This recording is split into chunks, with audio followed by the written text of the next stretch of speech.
नमस्कार। अजय चतुर्वेदी। हुकूमत दिल्ली की हो या बिहार की, एक बात तो तय मान लीजिए कि इन 11 दिनों में कन्हैया कुमार ने दोनों हुकूमतों को हिला दिया है। उनकी चुगलें हिल गई हैं। फिलहाल उन्हें ये समझ नहीं आ रहा है कि कन्हैया कुमार की पलायन रोको नौकरी दो यात्रा किस इत्मीनान के साथ सफलता के कदम चूमते हुए आगे बढ़ती चली जा रही है। ये मुद्दा ही ऐसा है, पलायन का और बेरोजगारी का। हालांकि कन्हैया कुमार केवल इतने तक सीमित नहीं है। इन दो मुद्दों को उन्होंने टारगेट पर रखा है, क्योंकि बिहार आज इन दोनों ही समस्याओं से जूझ रहा है।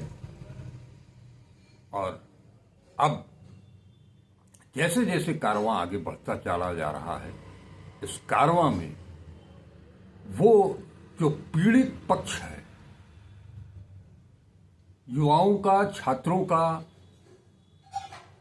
और जो पेंडेंसी है नौकरियों की, उनको लेकर के युवा और छात्र तो शुरू से, पहले दिन से, चंपारण से जब यात्रा शुरू हुई उस दिन से उस यात्रा की अगुवाई कर रहे हैं, आगे आगे तिरंगा लेकर के चल रहे हैं।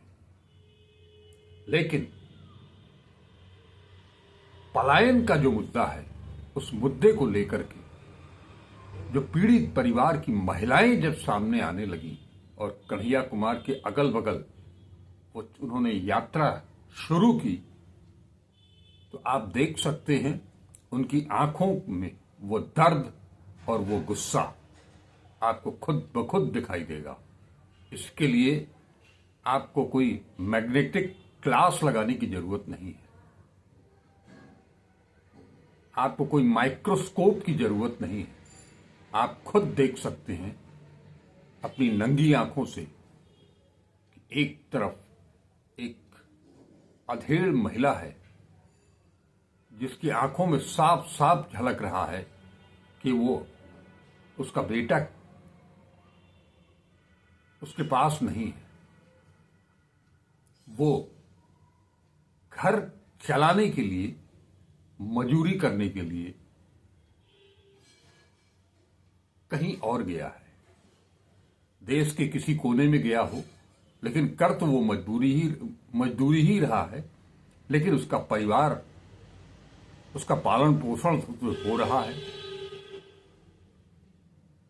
बावजूद इसके वो मां अपने लाडले को, अपने बबुआ को अपनी आंखों से ओझल करके अपने वजूद को किस तरह से पाती होगी, इसे समझना पड़ेगा। लेकिन इसको समझने के लिए आपके दिल में उसके लिए, उसके परिवार के लिए, उस बच्चे के लिए जगह होनी चाहिए, कुछ दया होनी चाहिए, कुछ करुणा होनी चाहिए। तब वो दर्द समझ में आएगा। ये दर्द आसानी से हलक के नीचे नहीं उतरता सब किसी के। वो पैनी निगाह भी होनी चाहिए।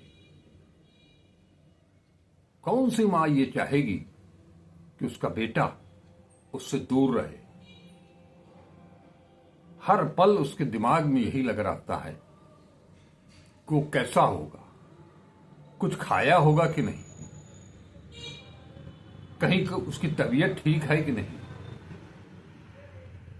आपको याद होगा जब राहुल गांधी ने हरियाणा के चुनाव के वक्त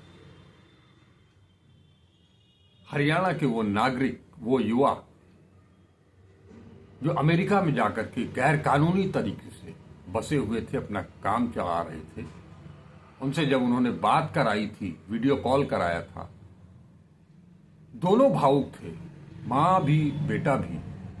बेटे को चोट लगी थी, उसका पांव काम नहीं कर रहा था, नहीं चल रहा था, लेकिन बावजूद इसके वो अपने दर्द को छिपाने की हर संभव कोशिश कर रहा था। तो ये बाप बेटे माँ बेटे का ये रिश्ता होता है, परिवार का ये हर सदस्य का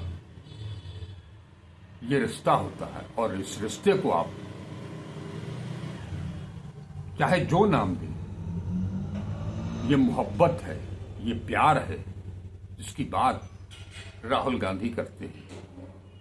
ये दीगर बात है कि किसी को ये चीज अच्छी नहीं लगती है कि कोई प्यार करे। वैसे भी प्यार का दुश्मन तो पूरा जहां रहा, हमेशा से रहा है। लेकिन आपको उस दर्द को समझना पड़ेगा, और ये दर्द कन्हैया कुमार ने समझा, कांग्रेस के लोगों ने समझा और उसे अपनी यात्रा में शामिल कर लिया, अपने काफिले में शामिल कर लिया। उसके अलावा जो दूसरी महिला है, वो नवयुवती, आप सोच सकते हैं, जिसका भाई, जिसका पति इस उम्र में घर से बाहर हो, घर की खातिर ही है, लेकिन उसके ऊपर क्या गुजर रही होगी, उसके मनोविज्ञान को समझने की जरूरत होती है। और ये इसके लिए भी आपके हृदय में संवेदनशीलता होनी चाहिए। संवेदनहीन व्यक्ति इसको नहीं समझ सकता है। आज बिहार में किस तरह की सत्ता काम कर रही है, दिल्ली में किस तरह की हुकूमत चल रही है, इसको बताने की जरूरत नहीं है। आम जनता, चाहे वो महिला हो, पुरुष हो, वो उस बात को समझती है। और यही वजह है कि जब पलायन रोको नौकरी दो का सवाल उठा, तो धीरे धीरे पब्लिक इस स्लोगन के साथ जुड़ती चली गई। इसमें कोई जात का भेद नहीं है, कोई धर्म का बंधन नहीं है। ये आम लोग हैं, ये भारत के नागरिक हैं, जिन्हें हमारा संविधान, भारतीय संविधान बराबरी का हक देता है। अगर खरबपति का एक वोट कीमती है, तो अंगूठा छाप, जिसके घर में 2 जून की रोटी का भी इंतजाम है कि नहीं है, उसका भी वोट उतना ही कीमती है। लेकिन हुक्मरानों को ये बात समझ में आए तब तो। समझना उन्हें ही है, और ये समझाने के लिए ही कन्हैया कुमार अपनी यात्रा लेकर के निकले हैं। कांग्रेस के पूर्व अध्यक्ष राहुल गांधी के दिशा निर्देश पर, मल्लिकार्जुन खड़गे के दिशा निर्देश पर, सोनिया गांधी के दिशा निर्देश पर। दूसरी तरफ आप देखे होंगे कि किस तरह से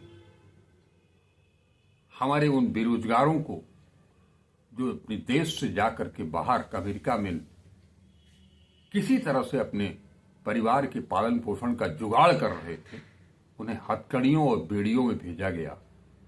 हमारी हुकूमत चुप्पी साधे रही। तो वो दृश्य भी इस यात्रा में देखने को मिलता है, जब वो बेरोजगार युवक, वो युवक जो सेना में भर्ती होने के लिए अपना दिन रात एक किए हुए थे, उन्होंने सारी परीक्षाएं उत्तीर्ण कर ली, बावजूद उन्हें नियुक्ति पत्र नहीं दिया गया, उन्हें नियुक्ति नहीं मिली, क्योंकि एक स्थायी नौकरी की व्यवस्था को खत्म करके आउटसोर्सिंग के जरिए संविदा पर 4 साल के लिए सेना में जवान भर्ती किए जाने लगे। कल भी मैंने बताया था, करीब 1.5 लाख ऐसे युवा हैं। उन युवाओं का प्रतिनिधित्व भी हाथों में हथकड़ी लगा करके वो युवक इस यात्रा में अग्रिम पंक्ति में चल रहे हैं। ये इस यात्रा की सफलता की सबसे बड़ी कुंजी है। ये दर्शाता है कि किस तरह से बिहार के लोग प्रताड़ित हैं, किस तरह से आम जन अपना जीवन निर्वाह कर रहे हैं। उन बच्चों के अभिभावकों के ऊपर क्या गुजर रही होगी, कभी कल्पना करके सोचिएगा, ध्यान दीजिएगा। क्योंकि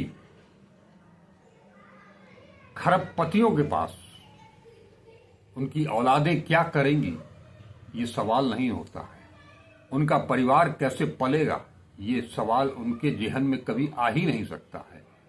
न उन खरबपतियों के जेहन में आएगा और ना ही उन्हें संरक्षण देने वालों के जेहन में आएगा, क्योंकि आपका तो खजाना भरा हुआ है। आपके साथ आपके बच्चे हैं, तभी तो आप तामझाम के साथ खरबों में उनकी शादी विवाह करते हैं और वो बेटा और बहू आपके साथ, परिवार के साथ जुड़ करके रहते हैं। ऐसे में उन माताओं को अपने होनहारों के लिए, अपने लाडलों के लिए कोई चिंता करने की बात नहीं होती।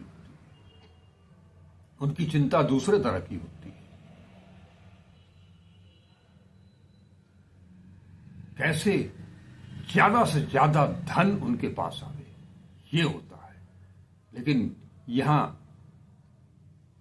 अगर पाई पाई जोड़ना होता है और उसके लिए बिछुड़ना होता है अपनों से, तो अपनों से बिछुड़ने का दंश, वो दर्द और वो गुस्सा जो होता है, उसे ये लोग कभी समझ में नहीं पाएंगे।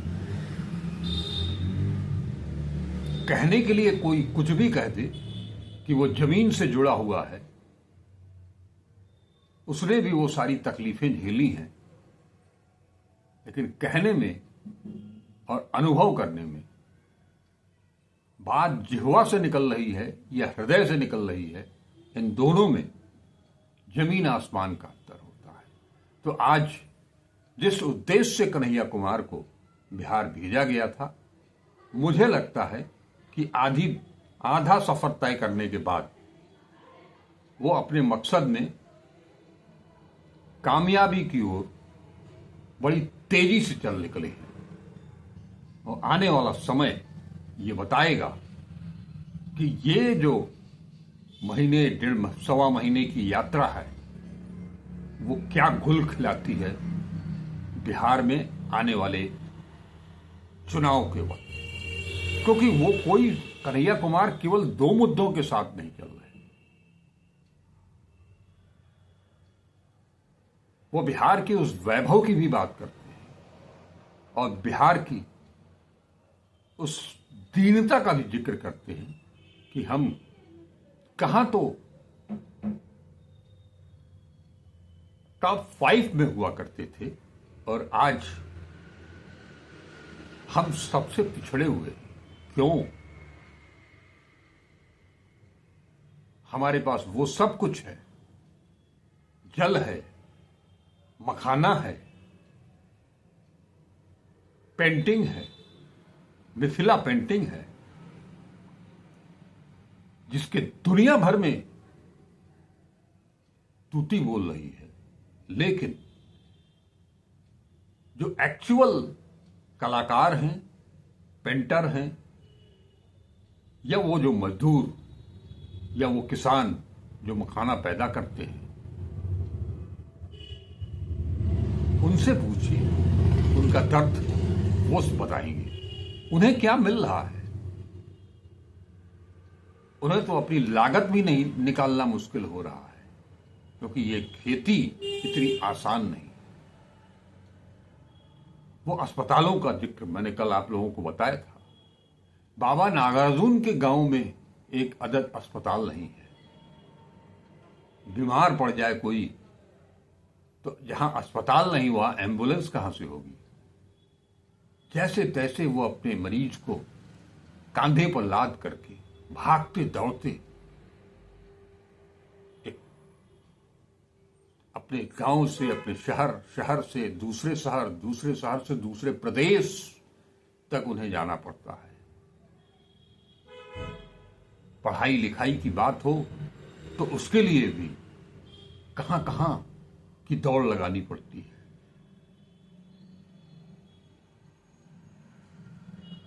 और एक पक्ष है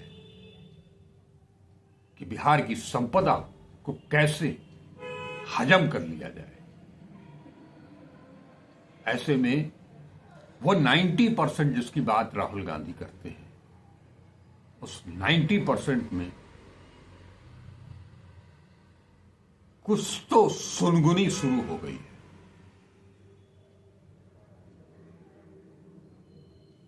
और लोगों को कन्हैया कुमार से और कांग्रेस से एक उम्मीद सी होने लगी है। आने वाले समय में चुनाव के वक्त चुनाव आयोग और बाकी मशीनरी जो कब्जे में है दिल्ली की इस हुकूमत के, वो कितना अपना खेल खेलती है ये समय बताएगा। लेकिन एक संसदीय लोकतंत्र में, उस परंपरा में, चुनावी राजनीति के तहत जो लड़ाई होनी चाहिए, जो संघर्ष दिखना चाहिए मुद्दों के सवाल पर, वो तो दिखाई दे रहा है। देखते हैं आगे आगे क्या होता है। नमस्कार, अजय चतुर्वेदी।